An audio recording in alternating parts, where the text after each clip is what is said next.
Ya, muy bien. Entonces, vamos a ver, todavía no están todos los bancos de preguntas. Falta el mío, ya.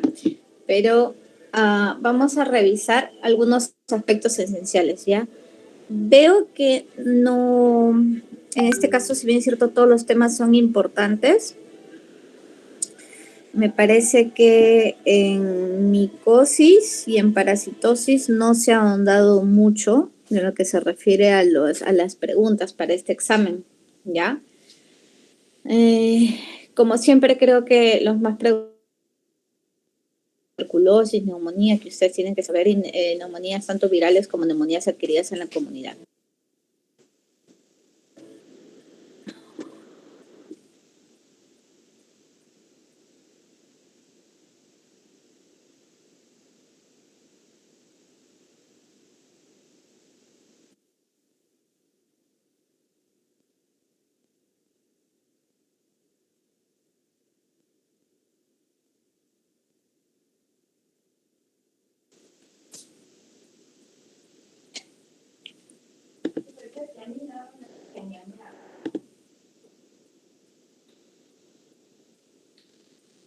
Me avisan si es que pueden ver mi pantalla, ¿sí? Sí, doctora, así se ve. Ok, entonces, bien, de neumonía adquirida en la comunidad, bueno, creo que una observación de siempre es que sería bueno que las diapositivas los temas sean compartidos para todos los grupos, no de manera individual por cada grupo. Porque habemos algunas opiniones o podrían haber algunas bibliografías diferentes, ¿ya? Observaciones. ¿Ustedes qué es lo que tienen que saber de neumonía? Factores de riesgo para neumonía, ¿ya? Esto es fundamental. ¿Sí? ¿Quiénes son los pacientes que tienen más riesgo? Las personas que quizás están de los extremos de la vida. Estamos hablando de neumonía adquirida en la comunidad, que generalmente hablamos de la neumonía tipo bacteriana, ¿ya? Comorbilidades. La mayoría de patógenos van a ingresar por microaspiración y otros van a ser que van a ingresar vía inhalada.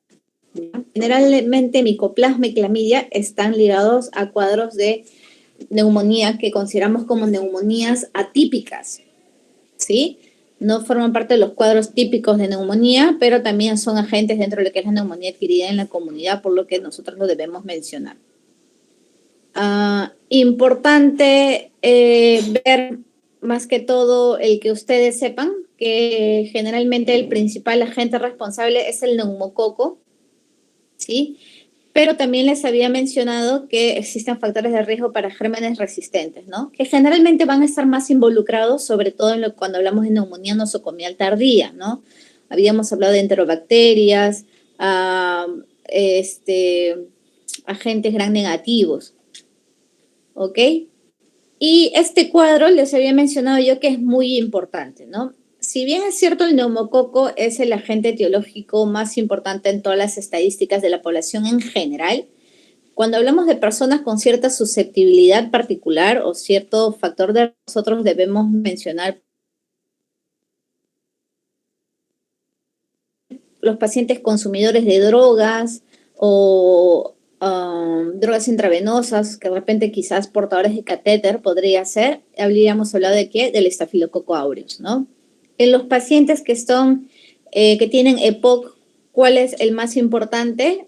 Puede ser cualquiera, pero generalmente el causante de la neumonía va a ser el Haemophilus influenza, ¿ya? Si yo le pregunto neumonía típica, ¿cuál de todos los que están ahí me dirían?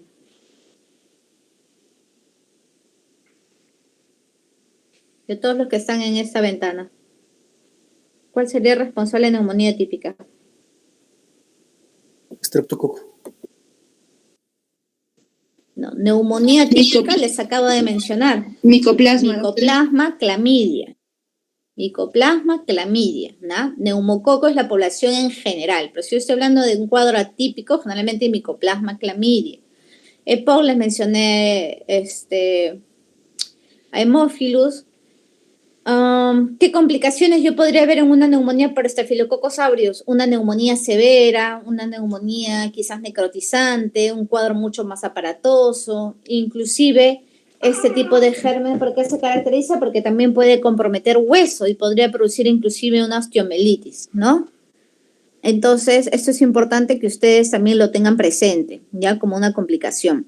Si yo hablo de cuál se adquiere por microaspiración, ¿cuál es el más frecuente adquirido por microaspiración? Probablemente yo esté hablando del neumococo, ¿ok? Y en el alcoholismo, generalmente el que va a estar ligado va a ser la Klebsiella, que creo que también lo he mencionado más adelante en algunos cuadros. Disculpen, pero mi internet está un poco mal.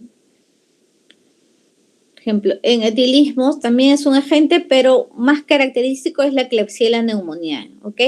Les digo esto para que por favor lo tengan presente porque en algunos casos de repente piden, hay casos clínicos, hay preguntas para correlacionar, entonces tienen que saber ustedes diferenciar cuál el agente sería más probable para un determinado grupo.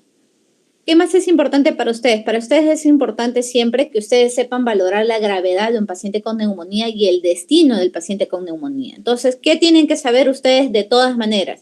Tienen que saber ustedes las escalas. Estamos hablando de la escala de... Estos son síndrome atípico, por ejemplo, acá les estoy poniendo neumonía típica, ese es el síndrome típico, ¿ya? Entonces, ¿cuáles escalas? Habíamos hablado que tenemos la escala del CURB 65 y la escala de PSI, Pneummonity Severity Index o Score Define.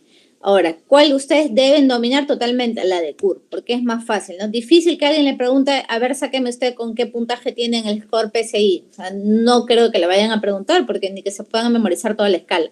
Sin embargo, en lo que se refiere a la escala, esa es la escala del PSI o Score Define, que es muy difícil. Quizás pueden tomar en cuenta esto, lo que es la clasificación por el puntaje en general, no todas las preguntas en sí, con qué esté relacionado, con qué tipo de mortalidad o con qué destino del paciente. Y estas sí tienen que saber ustedes, según el CURB 65, qué puntaje le corresponde al paciente, a qué mortalidad está asociado y qué destino va a tener el paciente, ¿ya? Yo se lo puedo preguntar a ustedes directamente o se los puedo preguntar también por un caso clínico. No necesariamente les voy a decir paciente que tiene un puntaje tanto. No, les voy a decir paciente que viene, no sé, con desorientación, que tiene tos, expectoración, crepitantes, le escucho, no sé, tiene una presión arterial de 80/40, entonces, y le pido exámenes de sangre y se encuentra el hemograma, PCR, y por ahí les pongo la urea que tiene en 100 y tanto. Entonces, ustedes tienen que ir sacando la cuenta, ¿ya? Más o menos. Entonces, sí, por favor, tienen que conocer bien lo que es la escala del CURB 65, ¿ya? ¿Cuál es el cuadro típico al examen físico? Creo que con algunos grupos que hemos llevado seminario hemos visto cómo es el examen físico de un paciente con neumonía. ¿Se acuerdan? ¿Qué tipo de estertores yo escuché en un paciente con neumonía? Escucho roncantes, subcrepitantes, crepitantes, sibilantes. ¿Cuál de los cuatro? Crépitos, doctor. Crepitantes. Crepitantes. ¿Qué más escucho? ¿Qué más es característico a la ocultación de un paciente? El soplo tubárico. Soplo tubárico. ¿Qué más? A la palpación.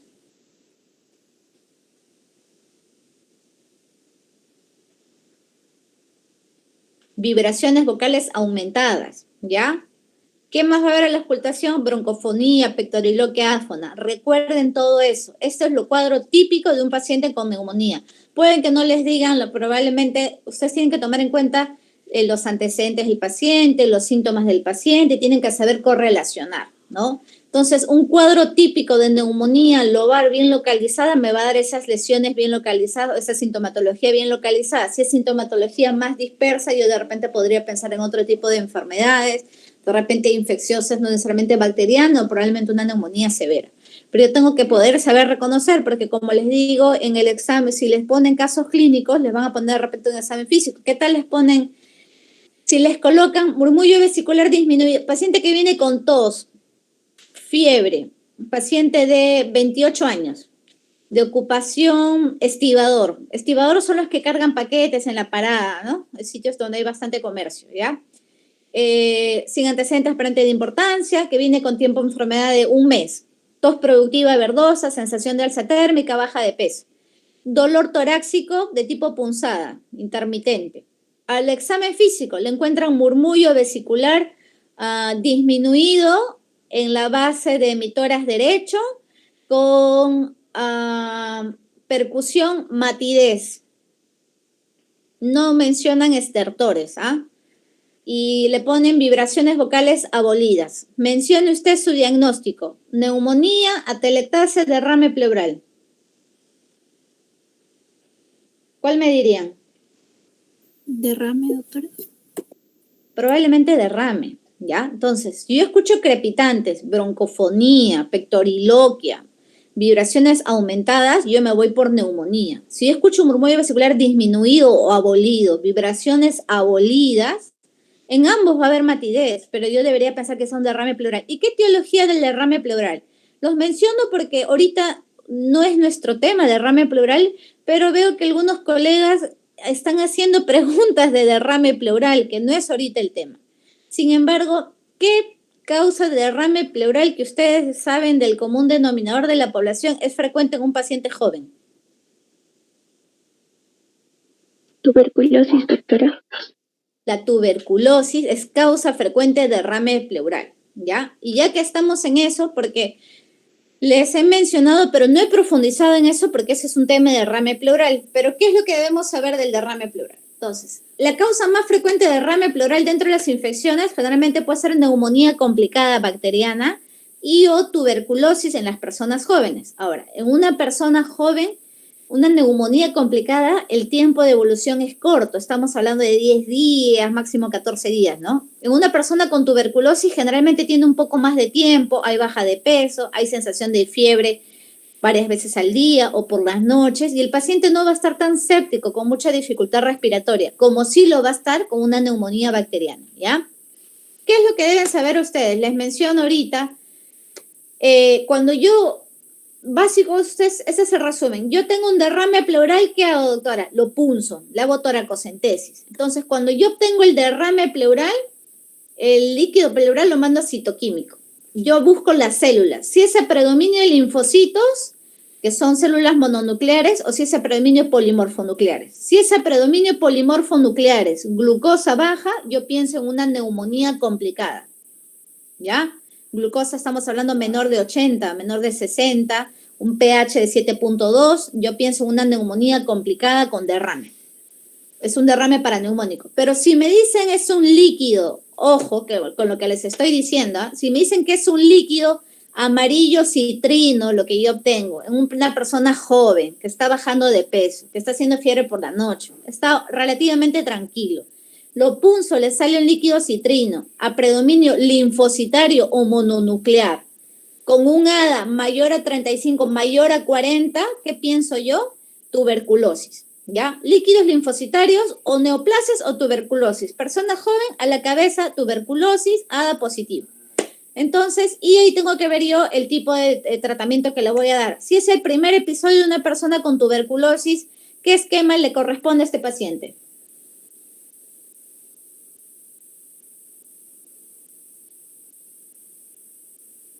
¿Qué esquema le voy a dar a un paciente que no tiene antecedentes de contacto con tuberculosis y que es su primer episodio? ¿Qué esquema le corresponde?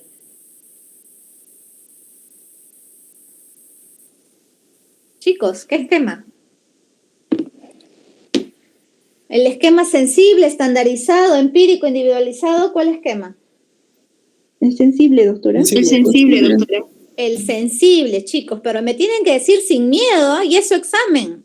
Sensible, doctora. Y si no se acuerdan, me dicen, doctora, el que es con isoniazida, rifampicina, etambutol, piracinamida. Ustedes como reloj, ¿ya? El esquema sensible es el esquema que yo le doy a pacientes sin factores de riesgo. Entonces, les he subido también las diapositivas. Entonces, ¿en qué consiste el esquema sensible? Isoniazida, rifampicina, etambutol, piracinamida. Por ahí no sé si hay alguien maligno. ¿Cuáles son las dosis por peso? Entonces, ¿cómo hago? Primero la H, luego la R, luego la E y luego la Z. En orden ascendente. 5, 10, 20, 25 por kilo. ¿Ok? Esa es la dosis. Isoniazida, rifampicina, etambutol, piracinamida. Entonces, a mi esquema sensible, ¿cuánto tiempo dura mi esquema sensible, chicos?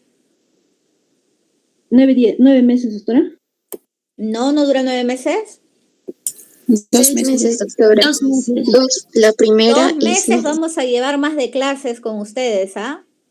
Son 6 meses. Son 6 meses total, 6 doctora. meses. 6 meses, Son doctora. 6 meses, chicos, con confianza. Mañana es el examen. Tranquilidad, serenidad, si pueden, ¿ya?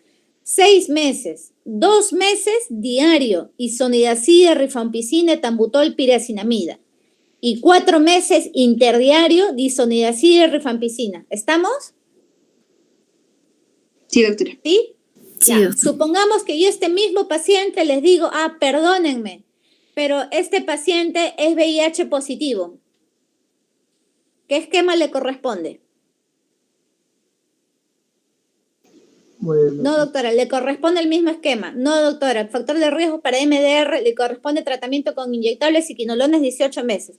No, doctora, le corresponde el tratamiento de 12 meses. No, doctora, le corresponde el tratamiento de 9 meses. ¿Cuál de todos les corresponde a este chico? 9 meses, doctora. 9 meses, perfecto. ¿La primera fase cuántos meses? 2 meses. La segunda fase, 7 meses. la segunda fase es interdiario o diaria. diario. Diario. Diario. Muy bien. Ahora les digo, ese chico en el transcurso de su hospitalización convulsiona. Le punzo líquido cefalorraquídeo mononuclear, un ADA mayor a 9. ¿Qué tratamiento le corresponde? Corticoterapia, doctora. Corticoterapia. ¿Más? ¿Se queda con el tratamiento 9 meses?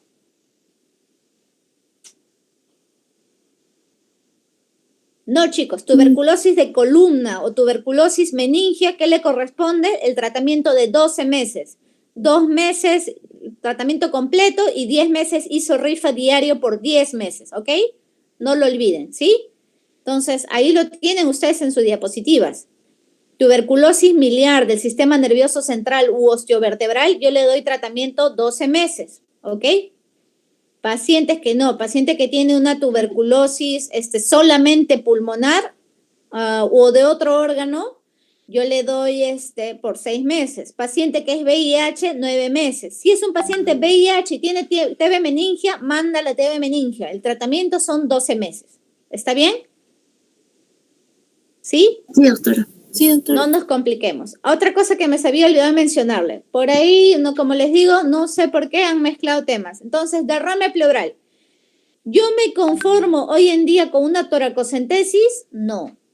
Cuando yo hago una toracocentesis, me sale o exudado o trasudado, que lo veremos más adelante. Si es un exudado, recuerden ustedes, les he mencionado en la clase de tuberculosis. Entonces, cuando es extrapulmonar, probablemente el BK salga negativo, ¿verdad?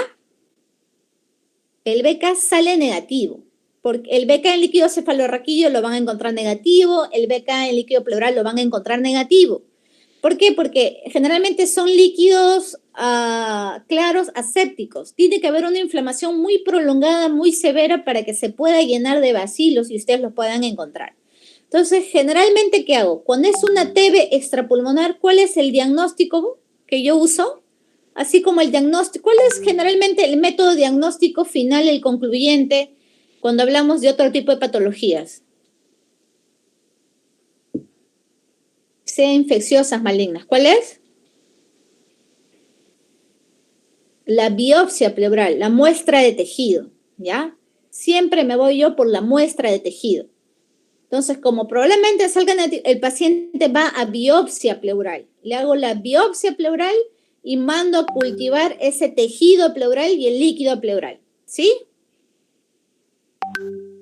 Disculpen que les mezcle el tema que estamos viendo, neumonía, pero me pareció importante mencionar eso porque igual nosotros no hemos hablado de derrame pleural, ¿ya? Pero eso quiero que vean. Entonces, regresamos al tema de neumonía. Ahorita vamos a hablar de tuberculosis. Entonces, tienen que saber ustedes muy bien los parámetros del CURP 65, la relación de la mortalidad y qué puntaje me dice el destino del paciente, ¿ya? Las escalas estas son para que los conozcan, no es mayor cosa. ¿Cuánto dura el tratamiento? Generalmente el tratamiento son de 7 días para pacientes con neumonía adquirida en la comunidad, ¿ya? El tratamiento normalmente que nosotros damos, amoxicilina 1 gramo cada 8 horas por 7 días, puede ir asociado a no macrólidos. Si el paciente requiere hospitalización, ¿cuál es mi primer tratamiento? Ceftriaxona, una cefalosporina de tercera generación más acitromicina, ¿ya? Cuando el paciente tiene factor de riesgo para gérmenes gram negativos, recién uso probablemente ceftazidima, de repente para pseudomonas, ¿ok? Combinado de repente con un inyectable, con canamicina, amicacina, ¿no? Podría ser quinolonas también en altas dosis, ¿ya? Pero mi tratamiento para un paciente ambulatorio, generalmente le puedo dar o levofloxacino si es alérgico a las penicilinas, o le puedo dar amoxiclavulánico, o le puedo dar amoxicilina, ¿ya? Cuando el paciente se hospitaliza, mi tratamiento de elección es cefalosporina de tercera generación, en este caso lo de la ceftriaxona asociado a un macrólido, que puede ser claritromicina o acitromicina. ¿Estamos? ¿Sí? Sí, Lo doctora. mismo está acá, por Sí, favor. doctora. No vaya a ser que les digan, a ver, llegue usted a este caso ya. ¿Y cuál sería el tratamiento de elección? Ustedes ya saben cuál es el tratamiento de elección, ¿ya?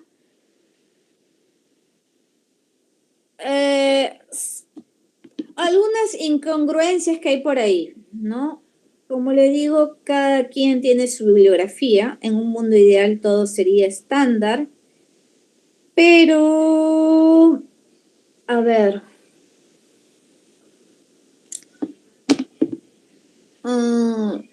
Ya.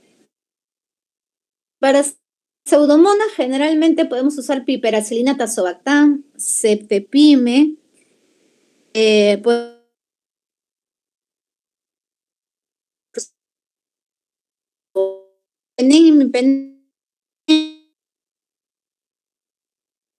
¿ok? Entonces ustedes este cuadro, ¿ya? Para pseudomona, aquí es piperacilina, ciprofloxacino y levofloxacino, pero no está ertapenem, ¿ok?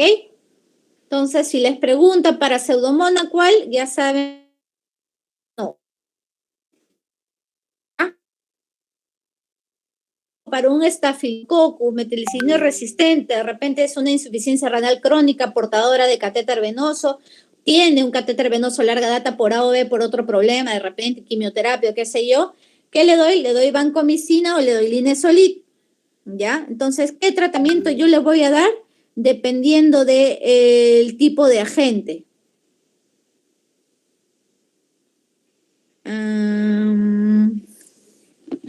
Y acá, un ratito. No sé por qué sale así.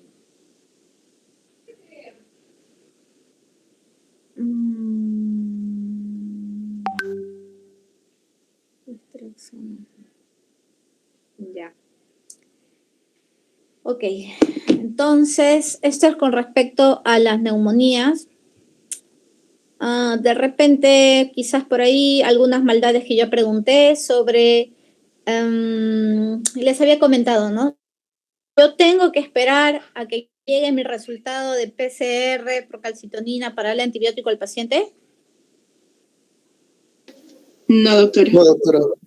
No, basta que yo sospeche la neumonía, le tengo que dar tratamiento, ¿ya? ¿Para qué sí me sirve? Para el seguimiento del tratamiento, de cómo le va al paciente, ¿ya? Entonces, recordemos puntos esenciales de neumonía, ya les mencioné cuáles son los agentes etiológicos más frecuentes, según patología de fondo, cuál es el tratamiento indicado para el manejo ambulatorio o para el manejo,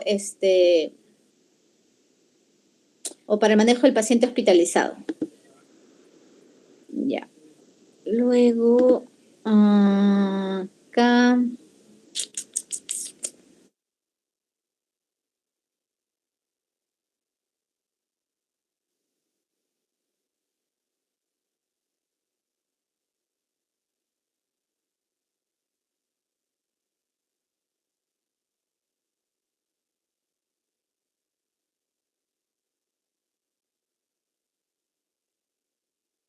No, para no se complique. Ahí, esto es tuberculosis pulmonar.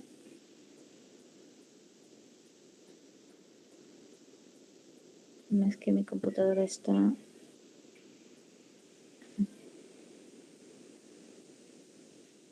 Ya, entonces hemos hablado de los tipos de tratamiento para tuberculosis. ¿Qué les puedo ¿Qué conversamos de la tuberculosis? Habíamos hablado de que existen poblaciones que tienen replicación alta, replicación intermedia, ¿no? Hemos hablado de las poblaciones de bacilos, ¿no? Sí, les mencioné que habían 3 tipos de poblaciones, ¿sí? Y que eran la base para lo que es el tratamiento antituberculoso. De todas maneras, de repente por ahí alguna pregunta. Les mencioné también de tuberculosis las pruebas diagnósticas, ¿sí? ¿Qué pruebas diagnósticas tenemos para tuberculosis? ¿Se acuerdan?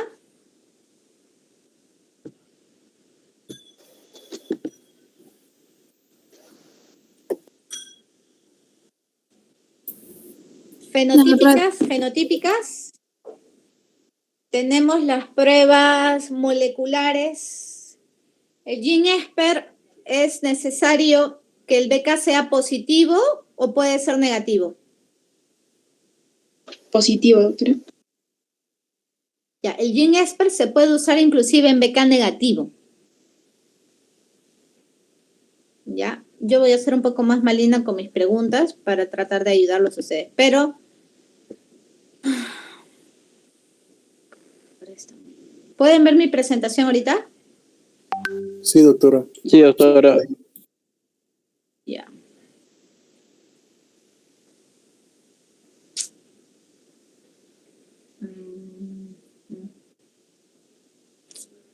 Bueno, hablemos de tuberculosis.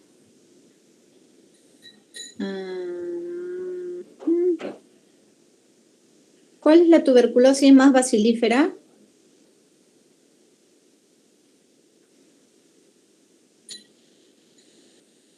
¿Se acuerdan? La tuberculosis laringea, ¿ya? Está en la garganta, en la glotis, es la que más contagia, ¿ya? La más bacilífera es la tuberculosis laringea. ¿Cuál es la forma de tuberculosis extrapulmonar más frecuente? Es la pleural, le sigue ganglionar. En el paciente con VIH, generalmente un poco más frecuente va a ser la ganglionar, ¿ya? Ahora,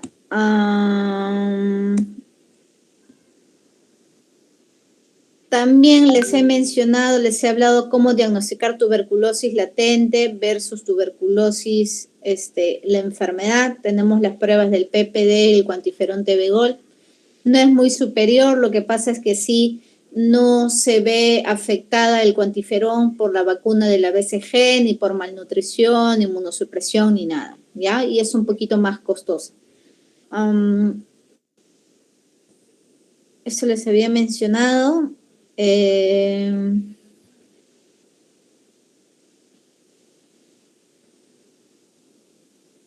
Ya. En lo que se refiere a los diagnósticos, el diagnóstico, el gold estándar es el cultivo y hoy en día también usamos las técnicas moleculares, ¿ya? Entonces, hemos hablado de que GeneSper no requiere necesariamente que la muestra sea positiva, puede ser un BK negativo, ¿ya? Inclusive se puede usar en pacientes paucibacilares que sean infectados por VIH. Ya se puede usar en BK negativos. Ojo, mientras que el genotype me da resistencia tanto a rifa e isoniazida y el resultado generalmente está en 48 horas, por nosotros, por medidas administrativas puede demorar hasta 7 días, y este sí requiere que el BK sea positivo, requiere una mayor carga bacilar, a diferencia del GeneSper, ¿ya? Por favor, recordar eso, es importante que ustedes lo sepan diferenciar. Tenemos las pruebas fenotípicas, generalmente usamos medios de cultivo, tenemos MODS, el MODS puede ser TBC pulmonar frotis positivo o negativo, eso significa FP o FN. El GRIES sí requiere que sea frotis positivo, demora un poco más. El MIGIT, por ejemplo, me permite obtener la prueba de sensibilidad a fármacos de primera línea. También tenemos el genotype second line, ¿ya? Ya. La tuberculosis pleural, generalmente ADA mayor a 40, es un líquido amarillo claro citrino a predominio linfocitario. Por favor, no vayan a olvidar este tema. De repente le pueden preguntar, sí, un caso clínico, de repente le pueden colocar, ¿no? Ya, en lo que se refiere al tratamiento, yo he hablado que existen tipos de poblaciones, tenemos las localizadas extracelularmente, realmente están en las cavidades, tienen la mayor porcentaje de replicación, están en esta concentración, las intracelulares en los macrófagos que tienen replicación lenta y las que se encuentran en lesiones gaseosas cerradas, ¿ya? Por ahí de repente por molestar puedo preguntar eso. Doctorita. Este es el esquema sensible. Doctorita, ¿Sí, perdón chicos? que le interrumpa. Doctorita, hay varios compañeros que están esperando que les acepte para entrar porque recién terminaron examen de inmunología y no sé si les podría aceptar, doctora. Tengo 2 nomás. Ya, les voy a decir que... Ya.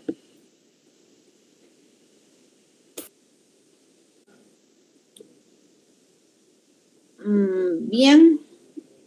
A ver.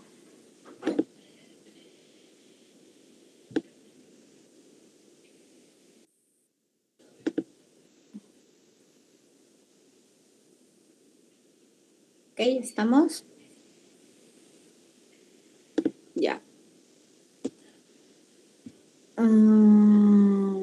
Entonces, les he dicho esquema sensible, paciente con frotis positiva, miliar,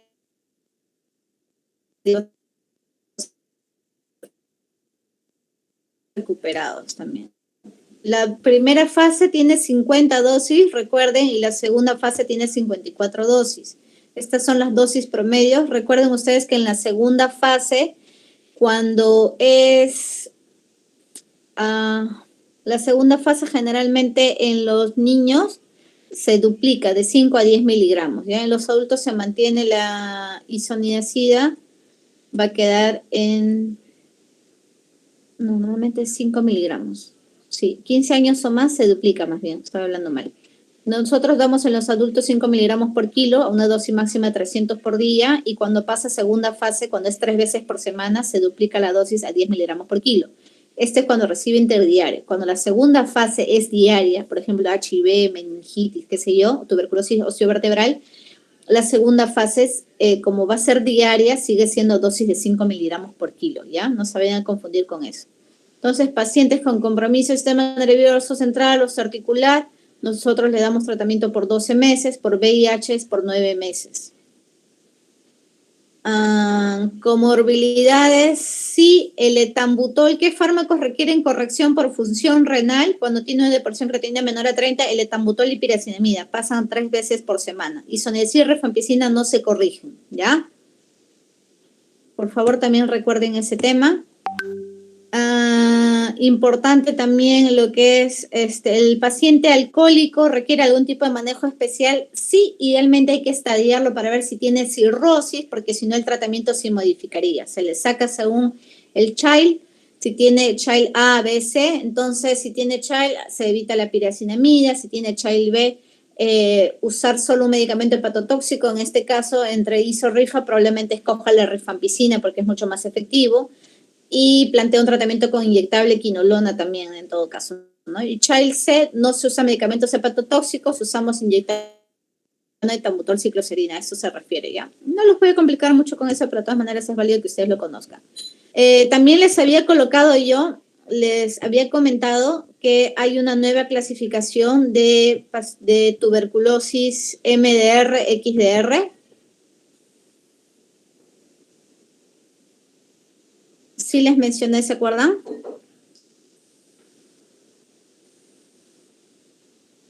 Yo creo que podemos preguntar eso, porque la cuestión es que también ustedes sepan algo que otros grupos no, y de repente, por ejemplo, ¿cuál es la definición actual para el OMS de la tuberculosis XDR, ¿no? Obviamente especificando que según la OMS para nuestro país todavía sigue siendo XDR, ¿cuándo?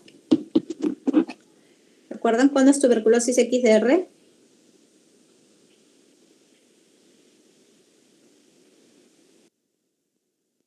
Chicos, ¿se acuerdan?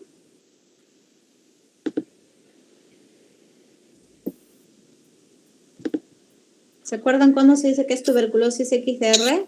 Cuando es resistente a la mayoría de antibióticos, creo que en la rifampicina más, doctora. ¿Cuándo es resistente isoniazida y rifampicina? Y alguna quinolona. Isoniazida, rifampicina, etambutol y piracinamida, ¿ya, chicos? No, isoniazida, rifampicina, quinolona e inyectable. Ese es para nosotros, para nuestro país, ¿ya? Ya, doctorita. Entonces, sin embargo, para el OMS les mencioné cuál es el lo último que ha sacado la OMS, se los puse por acá, creo. Eso es para que lo conozcan nada más.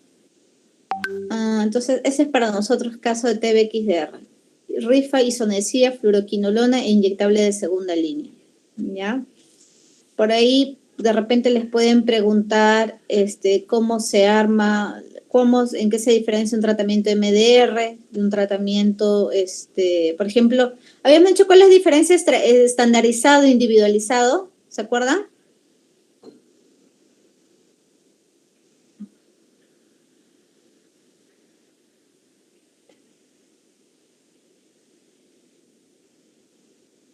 Chicos. Doctorita, usted comentó en la última clase que le íbamos a revisar recién el día de hoy este tema. ¿De cuál es la diferencia entre uno y otro?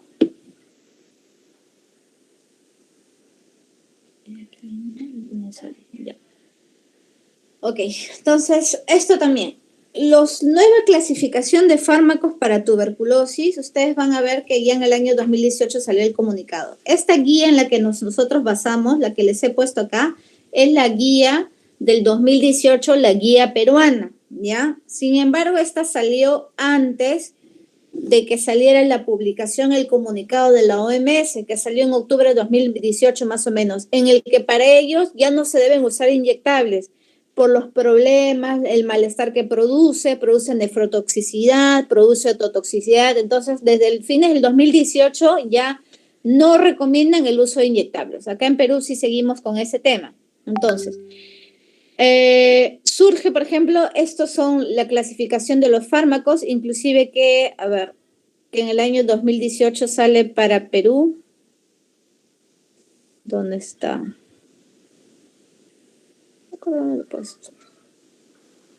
Esa es la clasificación que había anteriormente en el 2013, ¿ya? Fármacos de primera línea para el 2013 eran estos: isorifatamutol pira, el grupo 2 eran los inyectables, el grupo 3 eran los quinolonas y el grupo 4 era el resto. Eso era lo que había anteriormente. Posteriormente surge esto en el 2016. Toma la A, grupo los quinolonas, grupo B los inyectables, ese es para TB drogoresistente, ¿eh? Grupo B inyectables, grupo C etiociclolinesolid, clofazimina y grupo D los otros, ¿ya? Ustedes tienen que ver esto. De repente pregunto, ¿cuáles son los fármacos? ¿Qué fármacos pertenecen al grupo A? Entonces, según la nueva clasificación de la OMS, hasta acá le falta la línea. Grupo A pertenece levofloxacino, moxifloxacino, bedaquilina y linesolid. Grupo B es clofazimina, cicloserina o tericidona. Y grupo C está el resto de acá, ¿ya? Para la OMS, ¿qué se considera tuberculosis XDR en la actualidad? Paciente que es resistente a las quinolonas más al menos un fármaco del grupo A. O sea, basta que sea resistente a levofloxacino y bedaquilina, o moxifloxacino y bedaquilina, o levofloxacino y linesolid.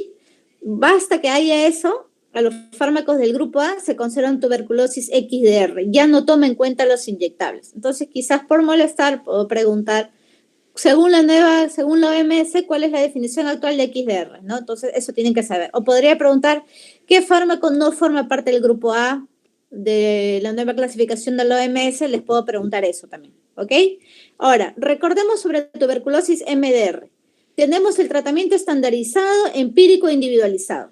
Entonces, el tratamiento estandarizado, no les voy a preguntar sobre cómo armar un tratamiento XDR porque sería maldad, pero sí lo deben de saber. Pero el tratamiento, ¿en qué se diferencia? Tratamiento estandarizado es un paciente que ha fracasado un tratamiento esquema sensible, que dentro de los 6 meses ha vuelto a hacer tuberculosis y que yo no tengo una prueba de sensibilidad, se llama estandarizado. Es el tratamiento que dura 18 a 24 meses, 6 a 8 meses con inyectable y el resto sin inyectable, ¿ya? Ese es estandarizado. Cuando yo tengo prueba de sensibilidad rápida, ya sea molecular o tengo un caso conocido, por ejemplo, les decía yo no tengo prueba de sensibilidad, pero mi hermano tiene tuberculosis multidrogo resistente. A mí me dan su mismo tratamiento y ese tratamiento se llama empírico. O quizás no tengo un hermano, pero yo solo tengo el GeneXpert que dice que es resistente a rifampicina. No tengo mi prueba de sensibilidad a fármacos de segunda línea. Entonces, ¿cómo se llama? también se llama tratamiento empírico. Pero si yo les digo, no, doctor, acá tengo mi GeneXpert, hoy tengo mi Genotype, que dice que soy resistente a rifampicina, y además les traigo mi Genotype Second Line, en el que dice que soy sensible a levofloxacina, a inyectables, a cicloserina y tionamina. Entonces, cuando es una prueba completa, se llama individualizado. El paciente que tiene prueba de sensibilidad a primera y drogas de segunda línea, que se les llama en general, se llama tratamiento individualizado. ¿Estamos? Entonces, estandarizado cuando no tengo prueba de sensibilidad. Empírico cuando es el tratamiento del contacto o tengo una prueba de sensibilidad rápida nomás, no tengo la completa. Y cuando tengo la prueba de sensibilidad a todos los fármacos, primera y segunda línea, se llama individualizado. ¿Estamos? Se acabó. El tratamiento, ¿cuándo dura? De 18 a 24 meses. Los inyectables son 6 a 8 meses. Claro quedó, ¿no? Bastante. Supongamos que de malo digo, ya, este paciente vino, el paciente del caso, sale su prueba de sensibilidad resistente a isoniazida, le corresponde este tratamiento. Se fijan en este primer tratamiento. Ya no les voy a complicar, les digo si por ahí les preguntan. Por ahí he visto que están preguntando algunas cosas. Les puedo preguntar cuál es la TB más bacilífera, que ya saben que es la TB laringia. Les puedo preguntar qué fármaco pertenece al grupo A o no. ¿No? Porque estoy viendo que por ahí están haciendo algunas preguntas crueles, ¿ya? Ya. Además de eso, ¿qué más? Veo que hay bastante respecto a COVID. Uy. Uy, uy, uy.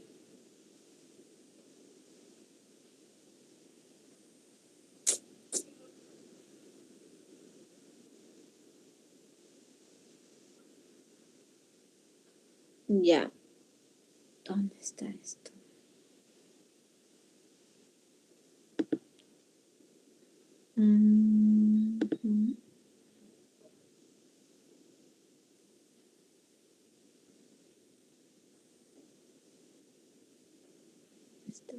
COVID.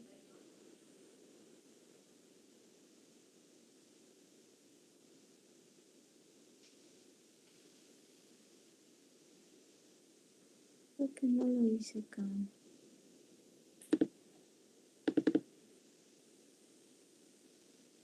Creo que...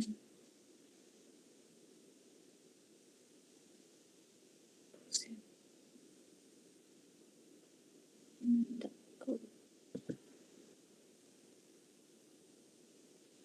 Ya, chicos, ¿cuáles son las únicas terapias aprobadas para el manejo del COVID? ¿Se acuerdan?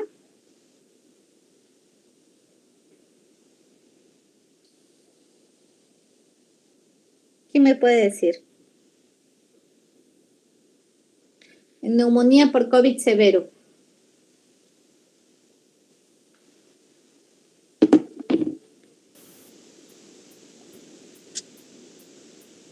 Chicos.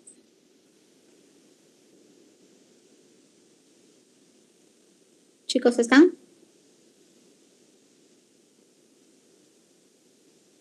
Sí, doctora. ¿Cuál es el tratamiento aprobado para el COVID? Oxigenoterapia, doctora. ¿Cuál? Oxigenoterapia Además, y corticoides. La corticoterapia y la anticoagulación. corticoterapia y anticoagulación transfiláctica, nada más, ¿ya?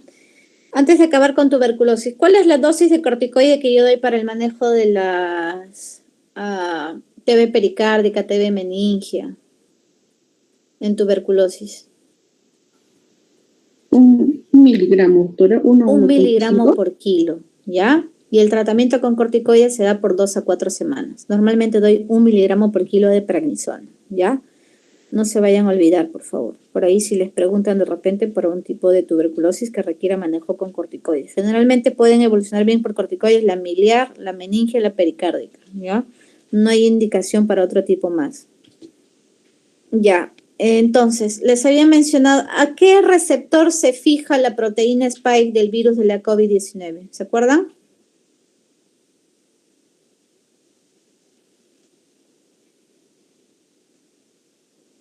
a los receptores AC2 de la enzima convertidora de angiotensina 2, ¿ya?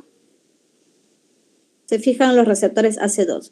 Habíamos hablado de que puede producir una serie de problemas. ¿Cuáles son las comorbilidades más asociadas? ¿Se acuerdan? Problemas cardiovasculares, antecedentes de arritmias, infartos, hipertensión, diabetes mellitus, enfermedad renal crónica, obesidad también, ¿ya? ¿Los niños son población de riesgo para COVID? ¿Qué me dirían ustedes? No son. No, doctora. No son población de riesgo para COVID. Los ancianos sí, ¿ya? Más de 80, más de 85 años son muy población de riesgo, pero los niños generalmente no. Entonces, las comorbilidades sí, niños pequeños no. Ahora, habíamos hablado también, ¿qué exámenes le pido yo a un paciente?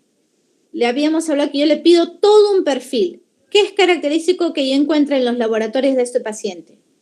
Yo puedo encontrar aumento en transaminasas, por supuesto. Dentro de los pacientes graves que habíamos mencionado, hallazgo frecuente hipoalbuminemia y linfopenia. No linfocitosis, que es incremento, sino linfopenia es bastante frecuente y está asociada a la severidad, ¿ya?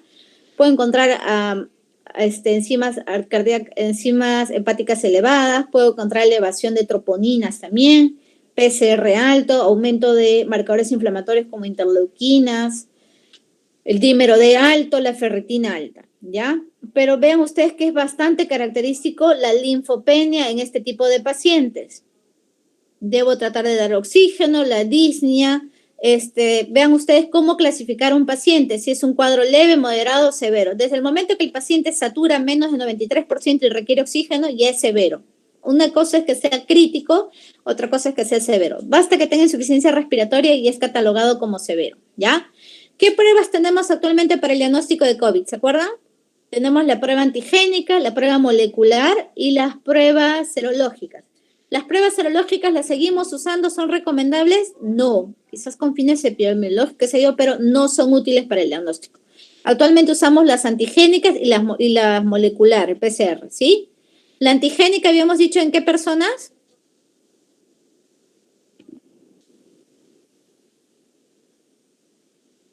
¿Con qué tiempo de enfermedad?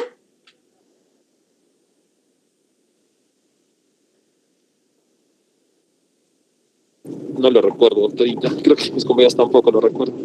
Ya. La Estamos recién antigénica estudiando, sí. los pido en los primeros 7 días de enfermedad. La molecular cuando ya pasaron 7 días de enfermedad, ¿ya?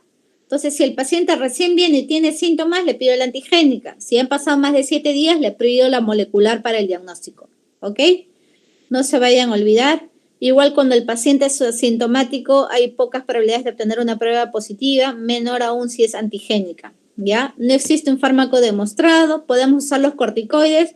¿Qué corticoides podemos usar? Podemos usar la dexametasona, lo aprobado por el estudio Recovery, es de 6 miligramos al día por 7 a 10 días. Puede ser su equivalente de hidrocortisona, 50 miligramos también. Ahí está. Cada 8 horas, metilprednisolona de 10 miligramos endovenoso cada 6 horas, inclusive la prednisona 40 miligramos oral. Ya son regímenes alternativos, pero en sí el de elección es dexametasona 6 miligramos, ¿ya? Ok. Bueno, de todas maneras, el tocilizumab, remdesivir, en el contexto de un paciente en el que quizás no hay más que hacer y yo le tengo que ofrecer, pero tengo que descartar que haya un proceso bacteriano agregado. Y la anticoagulación sí está indicado, todas las indicaciones son en caso de COVID severo, ¿ya? Cuando el paciente está en insuficiencia respiratoria. Antes no hay indicación de que yo le dé algún tipo de tratamiento. Ahora, ¿qué mide la prueba del PCR? La prueba molecular, ¿qué mide? ¿Me dirían ustedes que mide los anticuerpos, mide el IgM, mide el IgG, mide las proteínas de superficie o me identifica el RNA del COVID? ¿Qué identifica el PCR? Proteínas, doctora. El RNA del COVID. Identifica el RNA. Las pruebas moleculares hacen eso, identifican el RNA. Así como el GenExpert me identifica el ADN, el Genotype me identifica también, que son pruebas moleculares, ¿ya? Así también esta prueba, la prueba molecular para COVID me identifica el RNA, no se vayan a olvidar, ese es el objetivo, ¿ya? Las pruebas serológicas me identifican anticuerpos, pero no me son útiles para detectar una infección activa, ¿ya?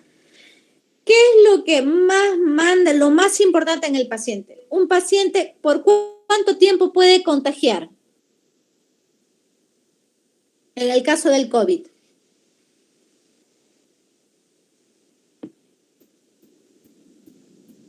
15. Los 14 días de enfermedad. ¿ya? Son 14 días, ¿sí? Si yo tengo un paciente, por ejemplo, si yo he tenido un hermano con COVID hace 5 días, le ha salido positiva, y yo me hago en estos primeros 5 días prueba antigénica, me sale negativa y de repente tengo molestia, ¿eso significa que yo no tengo COVID?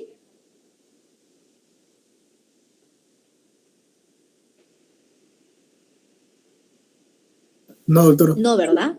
Porque puede ser que de repente recién se está replicando. Entonces, lo aconsejable que sería que me haga otra prueba y descartarlo, sería lo recomendable rastrearme por 5 días más,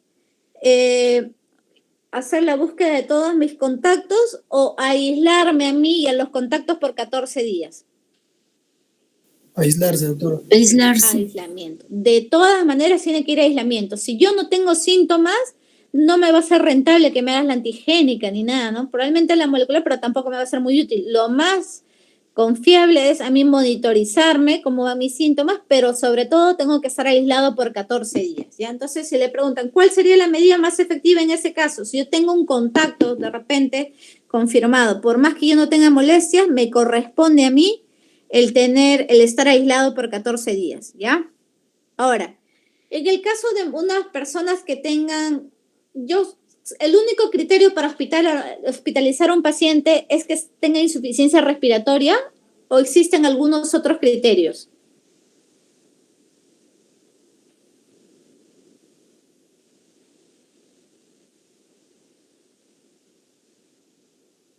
¿Qué creen ustedes? Ya les mencioné también, por ejemplo, todo depende del paciente. Hay pacientes que pueden saturar 95%, que por ratos desaturan a 92 y tienen una frecuencia respiratoria de 30. Entonces, ¿no? Si es un paciente que satura 94 o 95, pero es obeso, diabético y tiene mal patrón, ¿ustedes lo hospitalizarían? Sí, doctorita. Yo sí, doctora.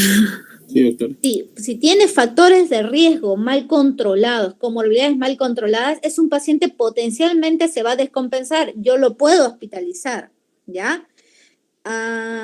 Por ejemplo, si es una gestante de segundo o tercer trimestre, porque no es tan frecuente los síntomas en el primer trimestre, pero si es gestante del segundo o tercer trimestre, si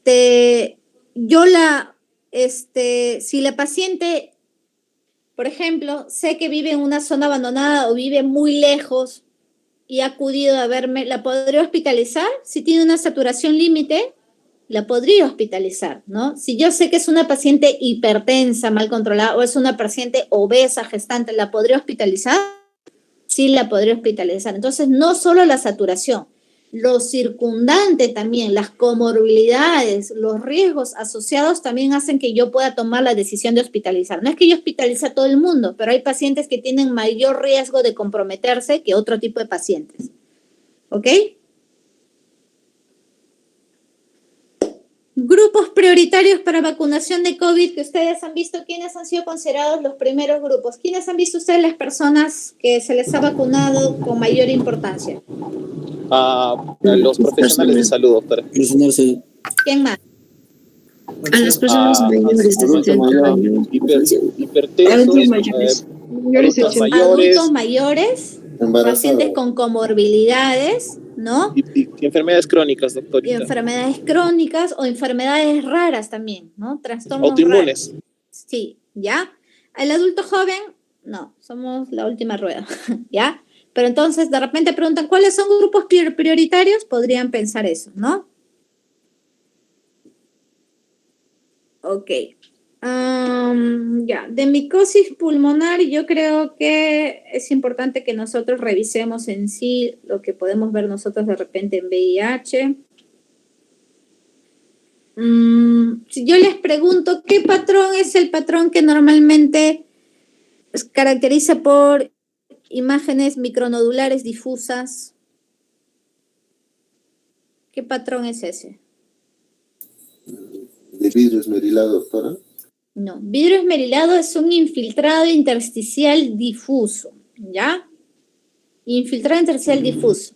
Hay que tener cuidado porque por ahí de repente pueden decir, permite o no que se vea la vasculatura. No sé si es un error de tipeo, pero por ahí mencionan que es el que permite que se vea la vasculatura. Yo no estoy tan de acuerdo, ¿ya? Generalmente se borra un poco, ¿ya? Puede permitir un poco de visualización, pero ese es el vidrio esmerilado. No se olviden de eso. Tenemos el patrón Doctorita, alveolar, que una es un patrón preguntita. algodonoso localizado. Tenemos el patrón miliar, que es el patrón de micronódulos, gránulos de mijo, nódulos pequeños. Es difuso, bilateral, de ápice a base. Si es bien localizado, ya no habláramos de nódulos quizás, pero no de un patrón miliar. Miliar son nódulos bilaterales difusos, ¿ok?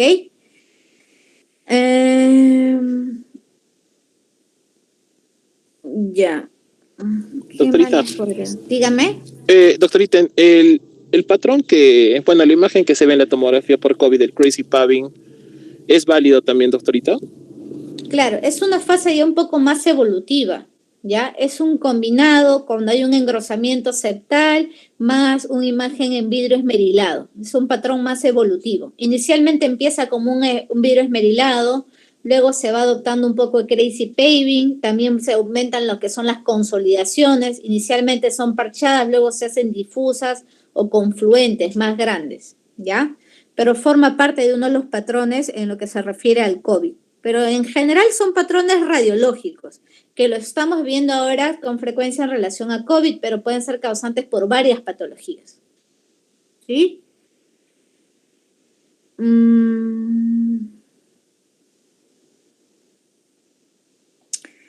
Ya. ¿Qué más les puedo preguntar?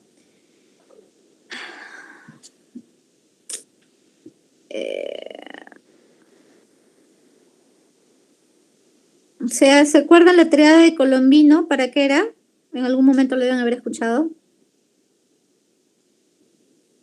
Tuberculosis urogenital, doctora. ¿Y por qué se caracteriza? Orina ácida, diúrica y estéril. Ya, ok. Entonces, recuerden eso que acaba de mencionar su compañera. ¿Ya? No sé, han escogido la gente complicarse la vida este año. Dentro de las micosis pulmonares, ¿cuáles son las de tipo granulomatosa? ¿Cuál es la más frecuente?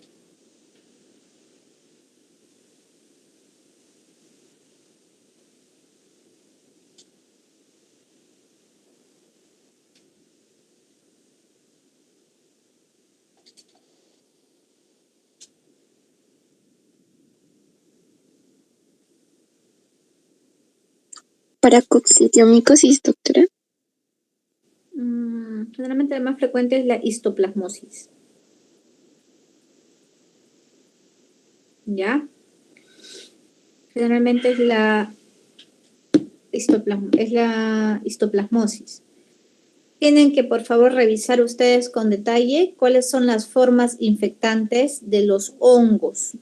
Generalmente el diagnóstico más concluyente es por histopatología, por biopsia, ¿ya?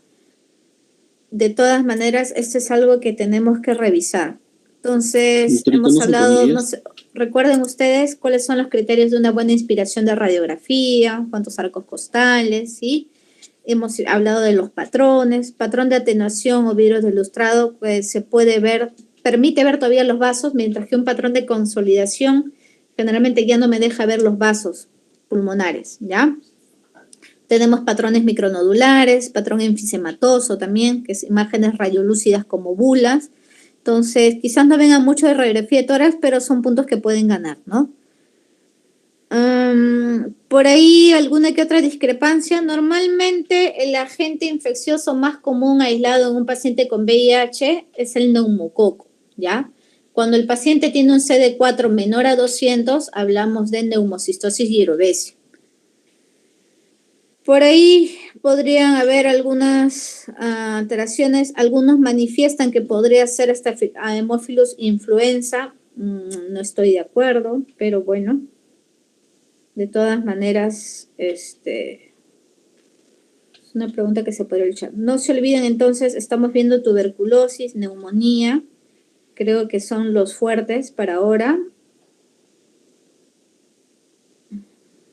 ¿Recuerdan ustedes cómo se da, a quiénes se les da terapia preventiva también con isoniazida? Generalmente conversores recientes o pacientes con enfermedades de riesgo, ¿no? ¿Recuerdan la dosis ustedes de terapia preventiva con isoniazida?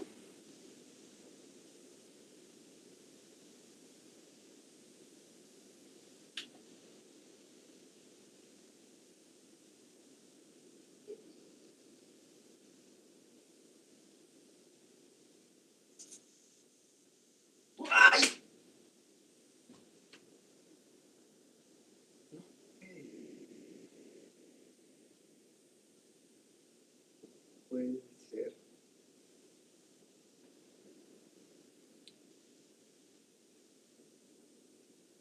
¿Recuerdan cuál es la dosis? No, doctorita.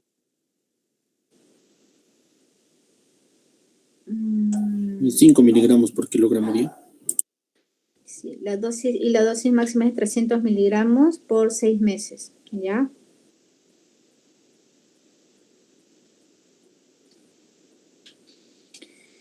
Creo que por ahí están preguntando. Cuando ustedes tienen un paciente con TB y se le ha diagnosticado VIH recientemente, ¿de inmediato le inician el tratamiento antirretroviral o no?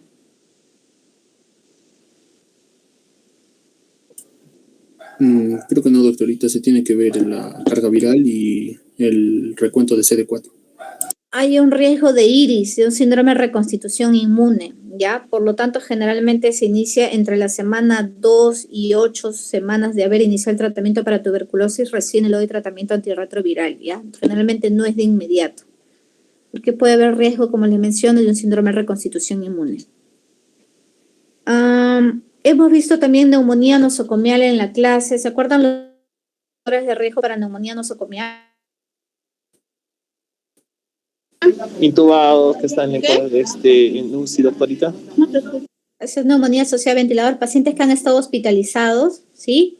Pacientes que han recibido antibióticos en los últimos 90 días, ¿no? Que han estado internados en los últimos 90 días, ¿no? Neumonía de inicio, neumonía nosocomial precoz dentro de los primeros 5 días, pasados los 5 días, neumonía tardía, ¿sí? Entre 2, tiene que tener 48 horas hospitalizado para yo decir que es una neumonía nosocomial, ¿ya? De lo contrario, no. ¿Qué otros factores de riesgo para gérmenes resistentes? Por ejemplo, entre POC y asma, ¿cuál me conduce más a un factor de riesgo para gérmenes resistentes?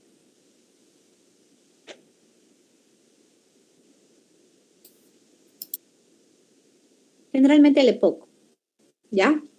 Generalmente en EPOC. Porque generalmente son reciben tratamiento con corticoides de manera prolongada, a veces corticoides orales, y por lo tanto tiene mayor riesgo de hacer enfermedades por gérmenes resistentes. También pacientes que usen inhibidores, por ejemplo, de la histamina, por ejemplo, que usen ranitidina, también es un factor de riesgo para desarrollo de gérmenes resistentes, ¿ya? Vean bien, por favor, también en el caso de lo que se refiere a tuberculosis pulmonar, cuáles son factores, entonces, pero quede claro. Entonces, ¿cuándo se considera fracaso el tratamiento esquema sensible de tuberculosis?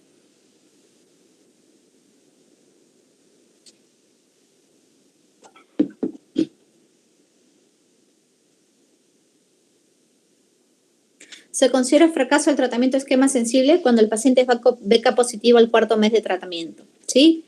Y se considera fracaso el tratamiento drogoresistente cuando el beca sigue siendo positivo a partir del 6.º mes de tratamiento, ¿ya? Si un paciente está entonces en su 5.º o 6.º mes de tratamiento esquema sensible y vuelve a salir positivo, probablemente el paciente le tenga que pasar a un tratamiento estandarizado. Se considera recaída temprana cuando mi paciente ha culminado el tratamiento esquema sensible en esta en junio, supongamos, y ahora no ha pasado ni 6 meses y vuelve a salir positivo, esa es recaída temprana. ¿Qué tratamiento le corresponde? Le corresponde tratamiento para TB multidrogoresistente. No le puedo dar el mismo esquema sensible hasta obtener el resultado de una prueba de sensibilidad, ¿ya? Entonces, por favor, tenemos que ver eso también.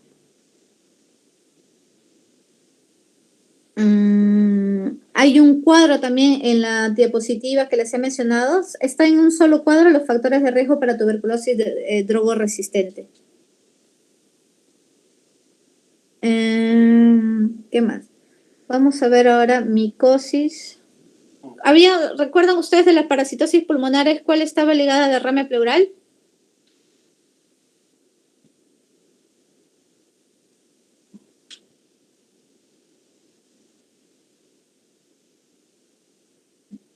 Hidatidosis, doctorita. No tanto. Cuando se rompe, pero ¿cuál me afecta y me produce derrame pleural?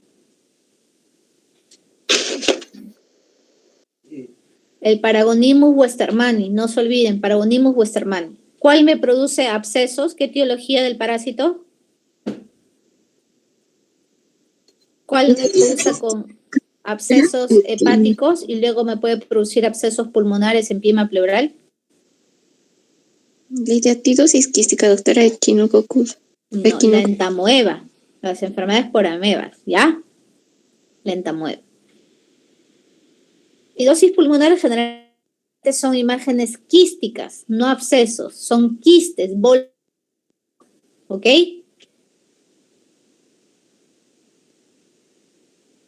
Si se rompe cavidad pleural también me puede producir derrame y se puede infectar. Pero el que cursa con un cuadro séptico, característico como una disentería, dolor abdominal, diarrea, fiebre, ustedes le hacen ecografía, fiebre, y tiene una colección de líquido en la base del pulmón derecho, ¿qué pienso yo? Pienso a la cabeza si es un pienso. Se están olvidando, chicos, creo, ¿eh? ¿O son los nervios?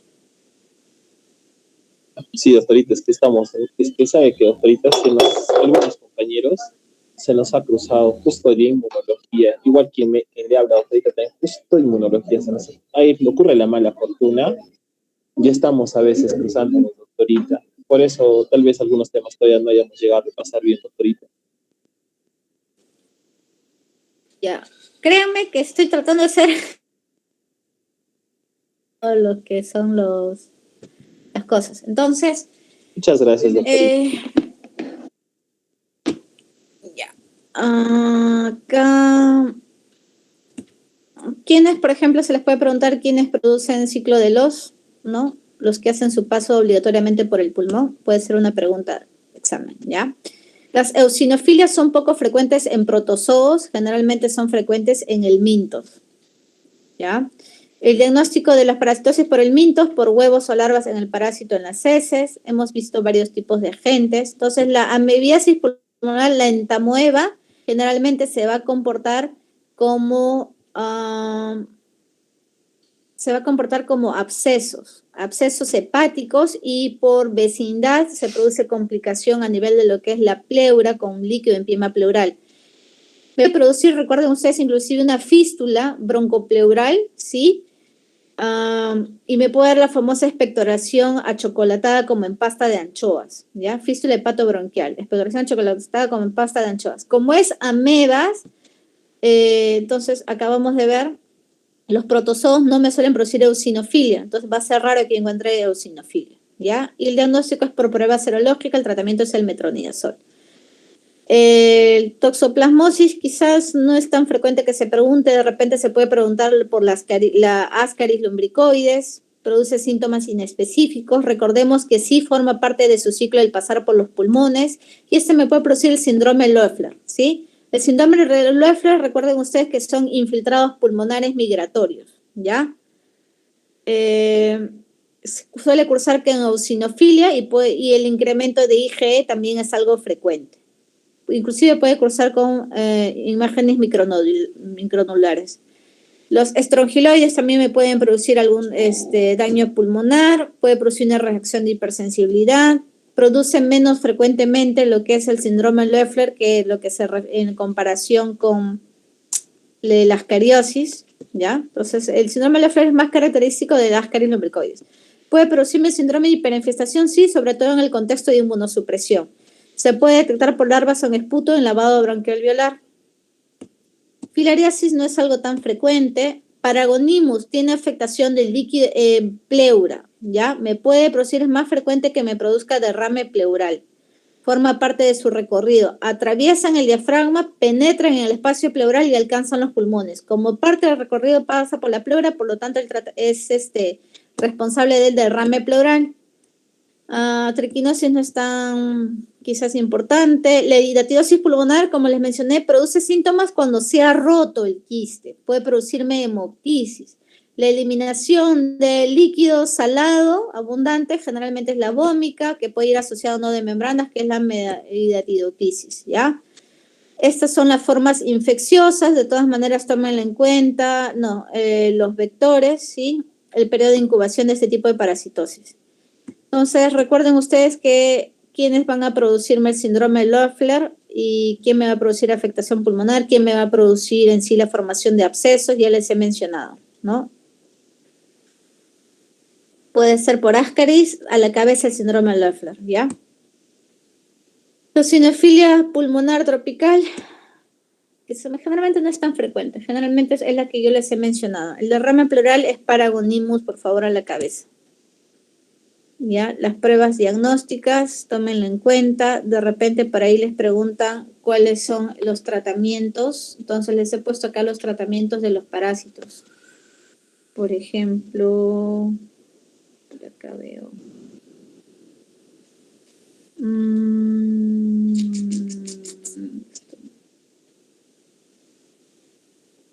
¿Dónde está?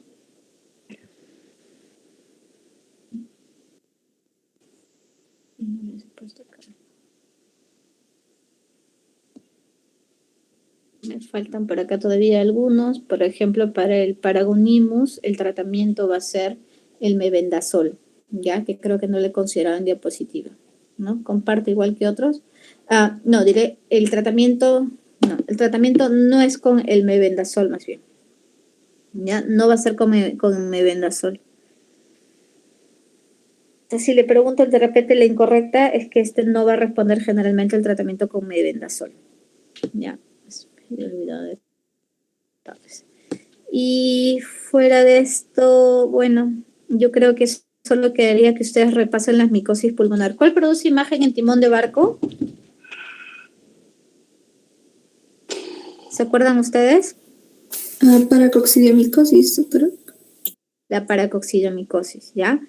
¿Qué tipo de lesiones, qué tipo de hongo puede producir lesiones ulcerativas en mucosas? ¿Recuerdan?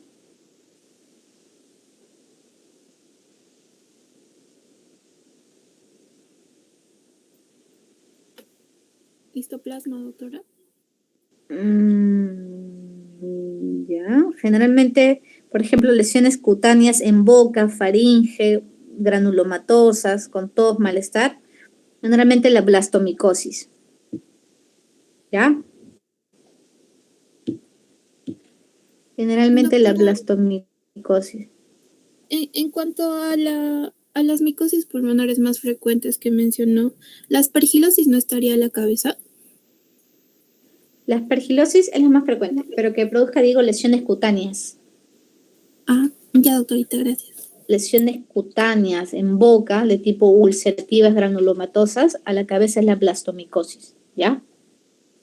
Entonces, fíjense ustedes, por favor, en lo que se refiere a las clases de micosis, cuáles son las formas infecciosas, si son microconidias o no, el diagnóstico qué tipo es o si es por histopatológico. Hagan su cuadrito de resumen, ¿ya? Porque algunos se pueden agarrar de eso, ¿sí? Yo creo, difícil que pregunten, creo que aspergiloma, generalmente puede ser aspergilosis severa, las más comunes, que son, las más rebuscadas son histoplasmosis, coccidomicosis, histoplasmosis, paracoccidio, blastomicosis, ¿sí? Entonces hay que revisar, ¿no? Las formas infecciosas, cuál es el tratamiento de repente, cuáles son los métodos diagnósticos, ¿no? Cuáles son las características en sí de presentación de ese tipo de enfermedades, ¿ya? Para que no se estén complicando, creo que son las más frecuentes. Ok, entonces yo creo que no nos debemos preocupar más. Yo de todas maneras voy a mandar mis preguntas. Entonces, neumonía adquirida en la comunidad, tenemos que saber agentes etiológicos, cuáles son los más frecuentes. Recuerden ustedes cuál es la terapia estándar, son las escalas de severidad. Tengo que saber reconocer de repente el caso clínico o no, ¿ya? El uso no de marcadores inflamatorios. ¿Cuáles son mis factores de riesgo para patógenos gran negativos existentes?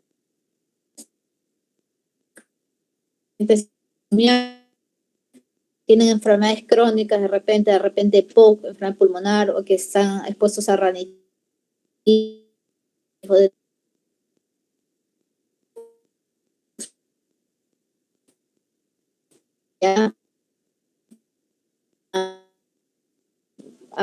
en contra, ¿no?, de la pseudomonas. Y creo que muchos se les hace cultivos y todo, pero ¿no? Eso es parte de lo que ustedes tienen que conocer también. De tuberculosis, esquemas de tratamiento. Cuando hablamos de fracaso, a quienes le doy estandarizado, a quienes le doy individualizado, cómo cambiar la denominación, la nueva clasificación de tuberculosis XDR, cuáles son la nueva clasificación de los grupos de tratamiento para tuberculosis, también es importante que lo conozcan. La duración de los esquemas de tratamiento, cuáles se benefician o no del uso de corticoides, y la dosis, ya hemos hablado que es de la dosis miligramos. ¿Cómo reconocer yo una tuberculosis extrapulmonar? Generalmente la tuberculosis pleural por el ADA, la tuberculosis meningia por el ADA. El líquido en este tipo de casos suele ser a predominio mononuclear, siempre. Cambia la duración del tratamiento.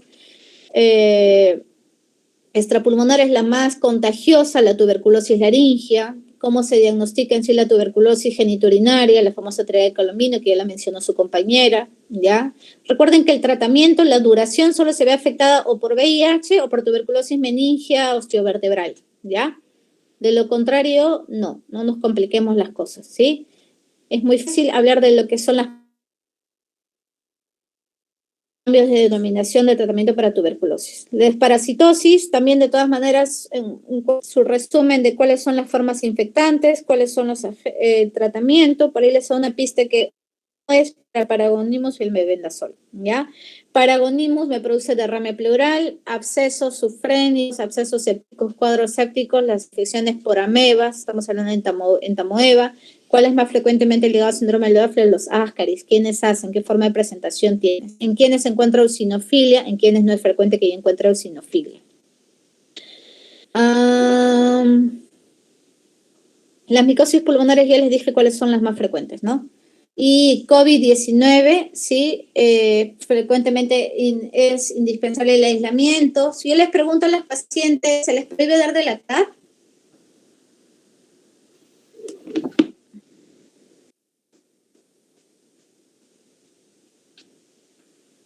No se les prohíbe, doctora.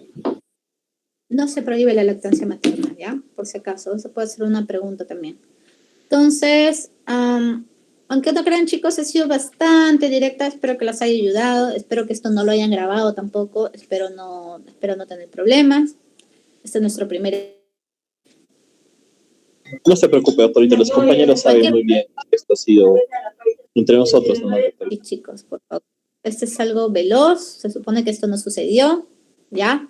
Y he sido bastante, creo, directa con las preguntas, ¿ya? Revisen bien, por favor, están los cuadros de resumen, sus diapositivas y alguna que otra cosa, el que no está, yo les estoy mencionando actualmente. Les deseo la mejor de las suertes. Doctorita, ¿Sí? antes que retire, ¿cuánto tiempo va a ser el examen, doctora? ¿Para cuánto tiempo está programado? 35 minutos. Va a haber Fui la única que votó por 40, antes había sido Sí. 30, ahora dijeron si es 35, cada vez quieren más, y dijeron no, 35.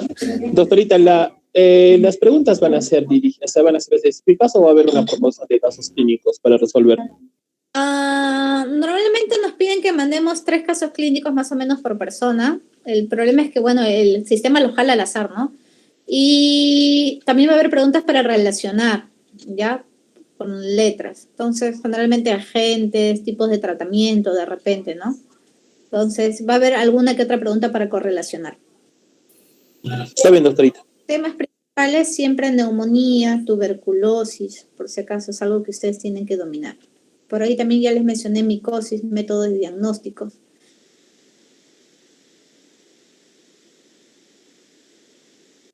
¿Chicos?